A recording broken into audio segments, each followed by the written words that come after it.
Hello guys, so today I'm going to show you how to get more rolls in Monopoly Go. Now, it's a very easy process. So, firstly what you will do is just simply open the game. Now there are many ways to get more dices or rolls. So, the first and the most easiest solution is you can buy some dices over here to get some rolls. Now over here as you can see you will have a lot of dices in cheap prices as you can see right over here. Now, if you don't want to go to the paid way, you can also try the free ways. Like, just simply win the game and you will be able to get dices right over here.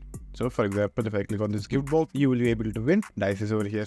And if you just simply keep on logging in for 7 to 4 days, you will get again more dices. Now, there will be always free events that will again give you free dices. So currently this is the event that is currently running. So in this, I will again get free dices. You can also ask dices from your friends. So go to friends over here, then leaderboard, then friends. Now you can ask dices from them as well. Now you will also find few events that will give you dices for free, like over here. As you will see, in the second level you will have free 10 dices.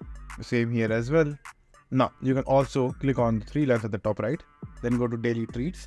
And right over here you will also find that if you just simply keep on logging in for a few days, you will get a lot of dices over here as well. Now there is also another option of getting dices. So for that, just simply go to the album option. And right over here, just simply complete the album. So what you have to do is, in the album you'll find a group of stickers and you have to get all the cards over here in a single group. So when you will complete all the groups over here, you will be able to get 15,000 dices and 255 million cash and a token as a bonus. So that's it. And thank you for watching, and do like and subscribe to our channel, and take care.